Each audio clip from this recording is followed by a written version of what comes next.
I've been with Jim for 5 years now, and I've always been very clear about what I need in a relationship. From the very beginning, I told him that I wasn't ready to live together, that I needed my own space, my independence. Some women might compromise on things like that, but I've never been the type to settle or change who I am just to make a man comfortable. When we first started dating, he was 42 and I was 41. Both of us old enough to know what we wanted, and what I wanted was a relationship on my terms. The arrangement we settled into worked perfectly for me. I'd spend 3 weeks every month visiting my parents who live about 300 kilometers away, then come back for 2 or 3 weeks. Jim accepted this without question, which honestly surprised me, because most men would have thrown some kind of tantrum about their girlfriend being away that much. But Jim's always been passive like that, just going along with whatever I decide. Sometimes I think that's what attracted me to him initially. He wasn't trying to control me or change my lifestyle like other guys had. My parents' house has always been my sanctuary. It's where I can decompress from work stress and just be myself without having to perform the girlfriend role constantly.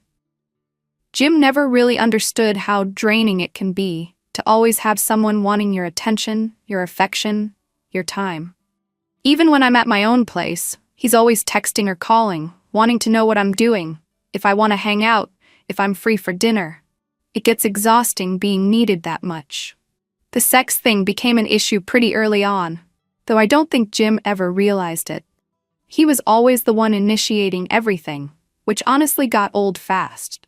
I mean, I'm not some sex-crazed teenager who's going to throw myself at a man every time I see him. I have other things on my mind: work, family, my own interests. But Jim seemed to interpret my lack of constant sexual enthusiasm as some kind of personal rejection, when really it was just me being a normal adult woman with a life beyond the bedroom. When he'd ask me about things like self-pleasure or whether I ever wanted to try anything different, I'd always tell him the truth. I had no need for any of that stuff. Why would I? Our physical relationship was fine as it was, and I'm not someone who obsesses over sex like some people do. I think Jim wanted me to be more like those women you see in movies who are always hungry for it, but that's just not who I am. I'm more sophisticated than that.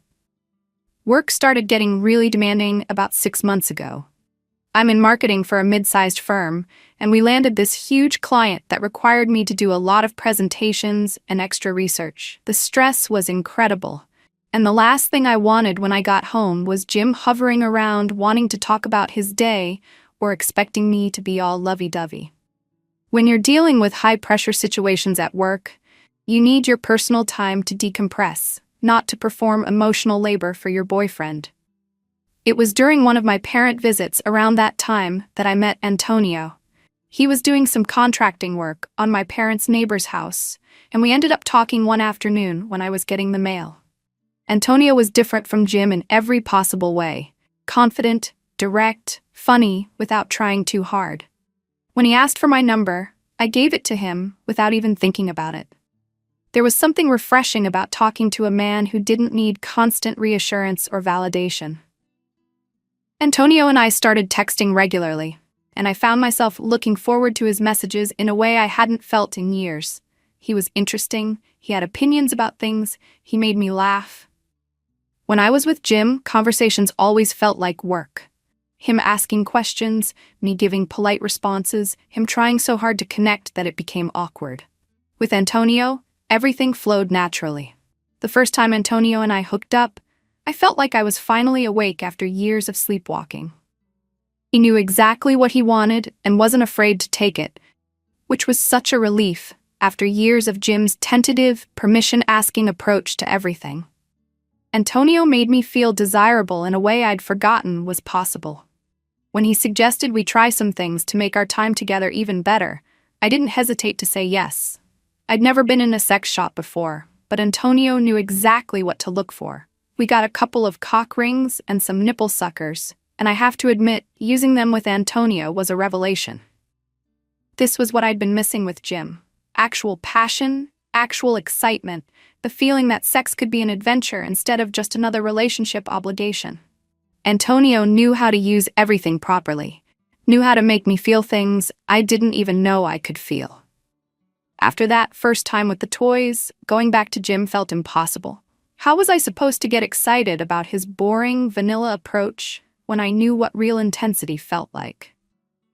When Jim would try to initiate sex, all I could think about was how much better it was with Antonio. How much more alive I felt with someone who actually knew what he was doing. I started saying no to oral sex completely. I'd tried to be accommodating for years, but after experiencing what it was like with someone who actually made an effort, Jim's half-hearted attempts just felt insulting. When he'd ask why, I'd just say no and change the subject. I don't owe anyone an explanation for what I do or don't want to do with my own body. The regular sex became harder to tolerate too.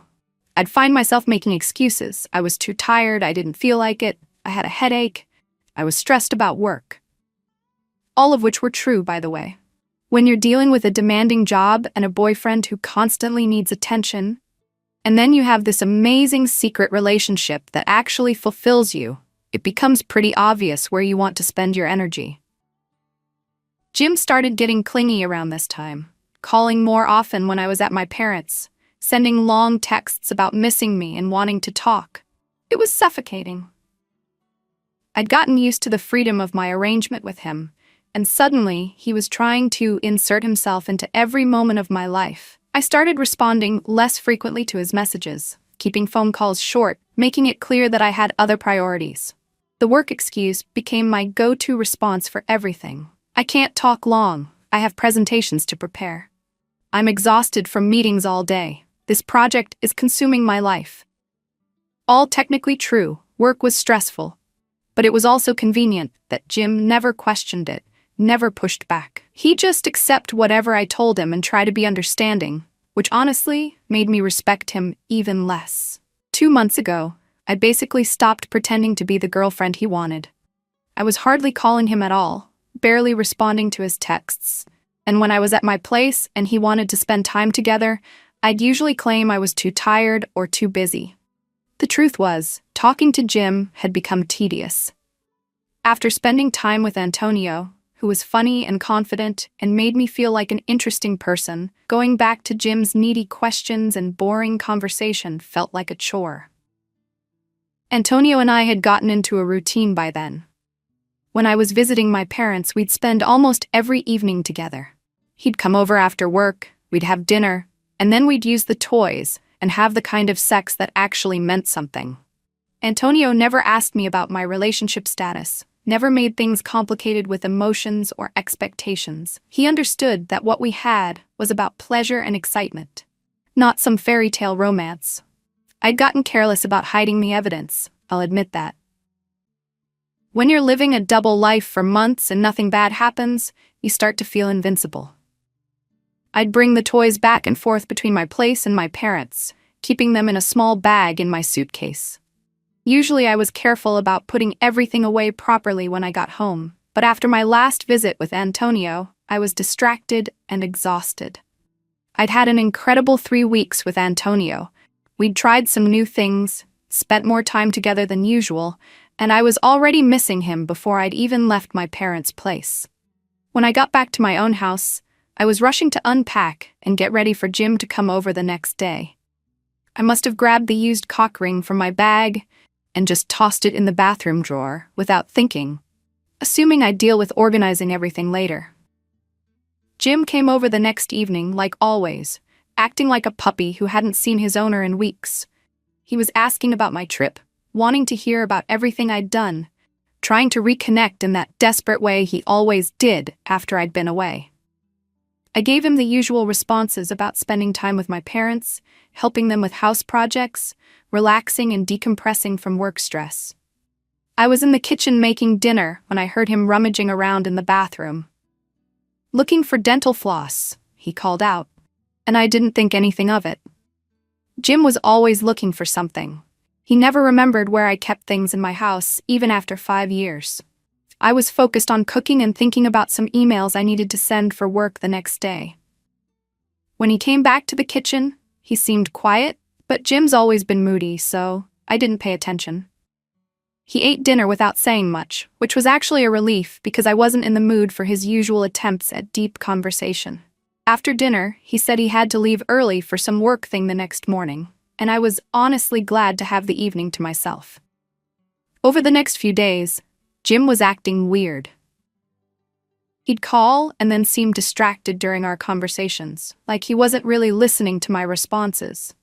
When I'd tell him about my day or mention something about work, he'd just make these non-committal sounds instead of asking follow-up questions like he usually did. I figured he was going through some kind of midlife crisis thing. Men his age do that sometimes, getting all introspective and moody for no reason. The strangest part was how he started looking at me differently when we were together. Instead of his usual eager, puppy dog attention, he'd watch me with this calculating expression, like he was trying to figure something out. It was honestly annoying because I was dealing with my own stress at work, and the last thing I needed was Jim having some kind of emotional breakdown that he expected me to manage. I asked him a couple of times if something was wrong, but he'd just say he was fine and change the subject, which was typical Jim behavior, honestly. He never wanted to directly address problems, always hoping things would just work themselves out without any difficult conversations. I stopped asking because I had my own life to worry about, and if he wanted to be mysterious and moody, that was his choice. Work really was overwhelming during this period. I had 3 major presentations in 2 weeks, plus my regular client management responsibilities. I was staying late most nights, bringing projects home on weekends, barely having time to eat properly, let alone deal with relationship drama. When Jim would text asking if I wanted to hang out, I'd usually say I was too swamped with work to do anything social. The irony was that this was exactly when I needed Antonio the most. He was the only thing that could help me relax and forget about work stress, but I was stuck in the city dealing with Jim's weird mood and my demanding job. Antonio and I were texting constantly, and he kept saying he missed me and couldn't wait for my next visit. Having that to look forward to was the only thing getting me through those stressful weeks. I started planning my next trip to my parents earlier than usual. Normally, I'd wait the full 2 or 3 weeks before going back, but between work stress and Jim's strange behavior, I needed to get away. I told Jim I was leaving for my parents' place a few days early because my mom needed help with something, which wasn't technically true, but wasn't completely false either. My mom always had projects I could help with. The night before I was supposed to leave, Jim came over and asked if we could talk. The way he said it, all serious and formal, made me immediately defensive. I was tired from a long day at work, I still had packing to do, and the last thing I wanted was some heavy relationship conversation. But Jim seemed determined, so I figured I'd let him say whatever he needed to say, and then get on with my evening. "We need to talk about what I found in your bathroom," he said, and the second those words came out of his mouth, I knew exactly what this pathetic loser was talking about. Of course he went snooping around my private stuff. I always knew he was the type who'd eventually cross that line, even though he'd spent 5 years acting like some respectful saint. The way he was standing there all nervous and twitchy, like he was the one who should be upset about this situation, was honestly laughable. I stayed completely calm because that's just how I am under pressure. "I don't know what you're talking about," I said, which wasn't really a lie since he hadn't been specific about what he'd found. Maybe he'd just seen the cock ring and didn't know what it was, or maybe he was bluffing to see how I'd react.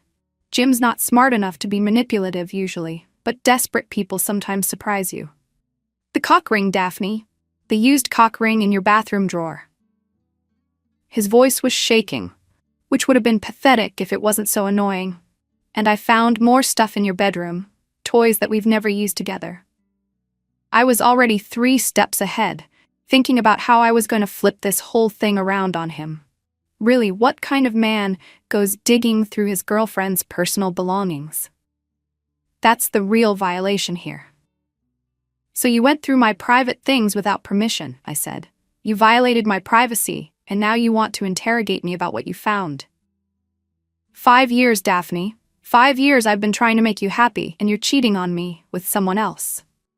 Now he had tears in his eyes. Actual tears, like we were in some soap opera.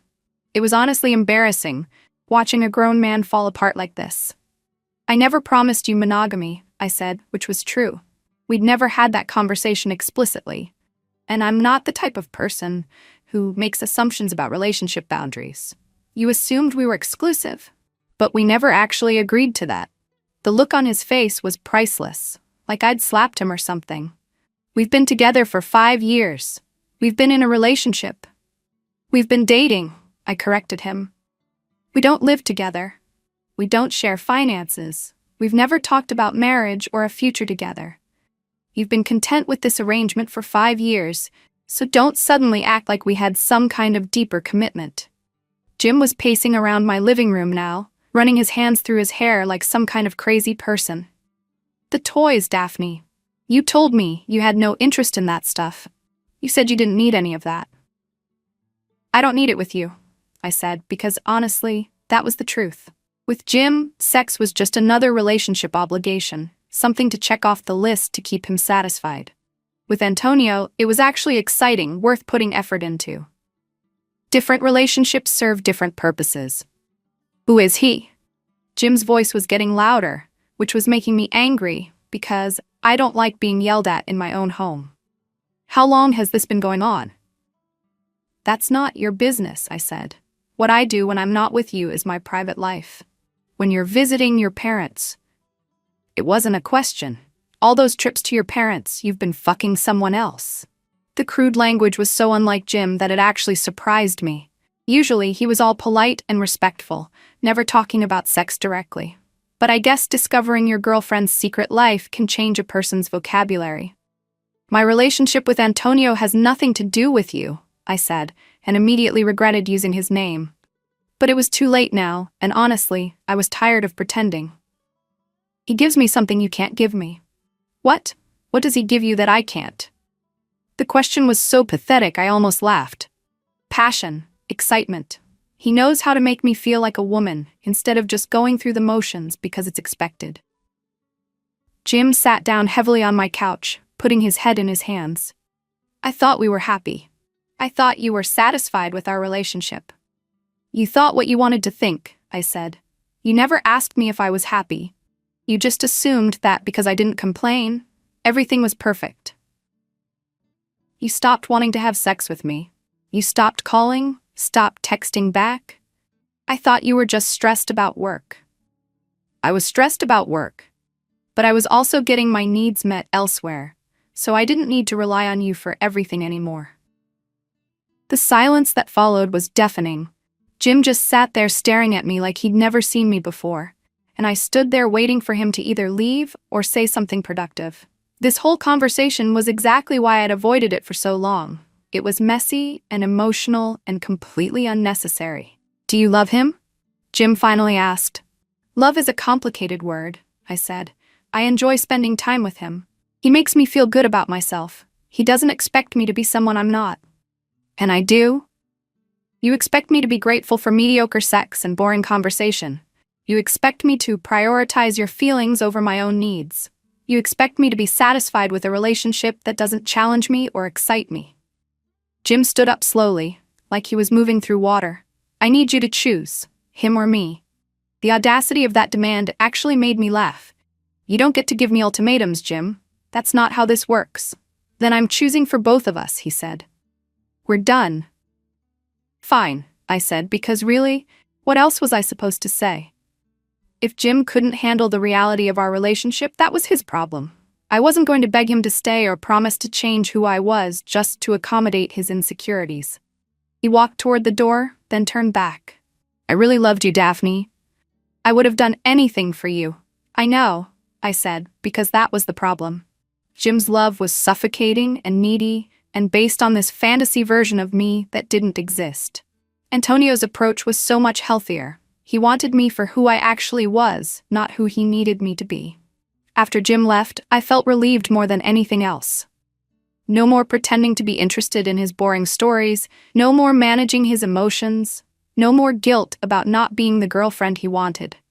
I could finally be honest about what I wanted and who I was seeing. I called Antonio that night, and told him what had happened. He was supportive without being dramatic about it, which was exactly what I needed. "Sounds like it was time for that conversation anyway," he said.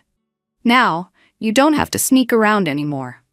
But over the next few weeks, things with Antonio started changing too. Without the excitement of our secret relationship, the dynamic between us shifted. He started expecting me to be available more often, started talking about me spending more time in my parents' town, started making comments about my job and my life in the city. The sex was still good, but Antonio began making demands that felt uncomfortably similar to Jim's neediness. He wanted to know why I couldn't stay longer during my visits, why I needed to go back to the city so often, whether I was seeing anyone else. The freedom and excitement that had drawn me to him in the first place was disappearing, replaced by the same kind of possessive expectations I'd just escaped. When I tried to explain that I needed to maintain my independence, that I wasn't ready to completely uproot my life for any relationship, Antonio got defensive. "I thought this meant something to you," he said. "I thought you chose me." "I chose honesty," I said. "I chose not living a lie anymore." But Antonio wasn't satisfied with that answer, and our conversation started feeling like work again. The passionate, no-strings-attached relationship I'd valued was turning into another set of obligations and expectations. Within a month of Jim and me breaking up, Antonio and I were having the same kinds of arguments about time and commitment and what I owed him emotionally. I ended things with Antonio after 6 weeks of increasing pressure and drama. The irony wasn't lost on me. I'd left one demanding relationship only to watch another one turn into the same thing. But at least I'd learned something valuable about myself and what I actually wanted. Now I'm single for the first time in years, and honestly, it's exactly what I needed. No one texting me constantly, no one expecting me to account for my time, no one making demands on my emotional energy. I can focus on work, spend time with my parents without any ulterior motives, and figure out what I actually want from life without having to consider someone else's feelings constantly. Sometimes I wonder if Jim has learned anything from our relationship, if he's figured out how to be less needy and more confident with the next woman he dates. Probably not. People like Jim rarely change. They just find someone else who's willing to enable their emotional dependence. As for me, I'm in no hurry to get involved with anyone else. I've spent enough time managing other people's expectations and trying to be someone I'm not. For now, I'm perfectly content being alone, being honest, and not apologizing for knowing what I want and going after it.